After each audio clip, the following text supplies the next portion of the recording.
During the George Floyd riots, Minneapolis Mayor Jacob Frey abandoned the city's 3rd precinct, surrendering it to rioters who then set fire to it. The mayor defends abandoning the 3rd precinct. If we were to continue to attempt to hold the 3rd precinct, very likely there would have been hand-to-hand combat, likely serious injury, and maybe death. After the George Floyd riots, Minneapolis Mayor Jacob Frey was in the spotlight to defund the police. Majority of Minneapolis's city council is pledging to defund or dismantle the police department following the death of George Floyd. However, the city's mayor, Jacob Frey, opposes that. Protesters chanted, "Go home, Jacob," over the weekend after he said he does not support dismantling the department. You campaigned on reform. That's part of how you got elected. You have reformed the body cam policy. You have banned warrior training. But we still have the George Floyd incident.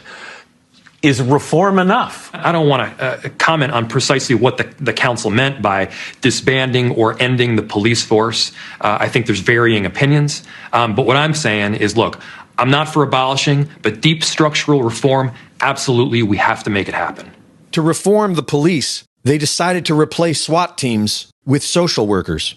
Governor Tim Walz gave it his stamp of approval while admitting they don't have the staff to do it. This idea of violence interveners and problem solvers or social workers pairing with police to respond to some mental health calls, many of those are domestic situations that escalate very quickly and turn violent. How realistic is it to have a social worker respond with a police officer in real time? I'm just curious, would it almost require a separate force of social workers and violence interveners to respond to these calls? And how would that work in practice? Well, here's what I would tell you is when it comes to social workers, I've been talking about this forever. I think we talk about Minnesota, and I oftentimes point the rosy picture of where we rank on certain things. You've heard me say this as a teacher. We rank last on school counselors and social workers. So one of the things is of trying to find those people, trying to have them out there and trying to have them integrated into real life.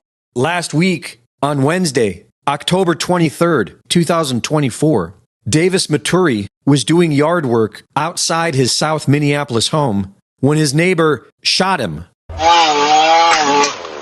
Surveillance video obtained by NBC Minneapolis affiliate KARE 11 shows the moment Maturi fell to the ground.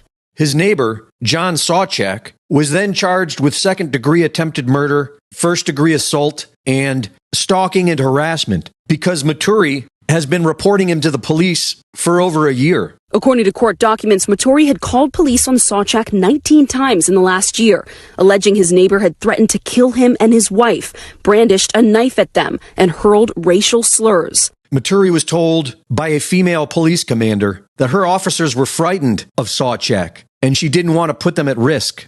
After shooting his neighbor, Sawchak was not arrested. They sent social workers and psychologists to try and de-escalate the situation. And after days of this, Frey and O'Hara had a press conference to complain about the public's outrage. To that victim, I say, I am sorry that this happened to you.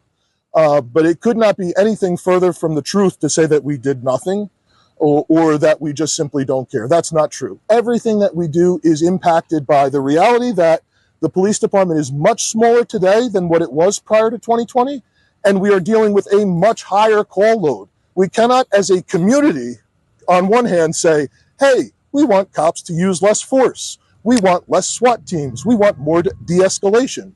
And then when we actually do that, say, how come the cops didn't use the SWAT team right away? We have been there 24/7 the last few days. We have been using our behavioral threat assessment team. We have used a psychiatrist. We have spoken to this individual's family. We have made dozens of attempts to contact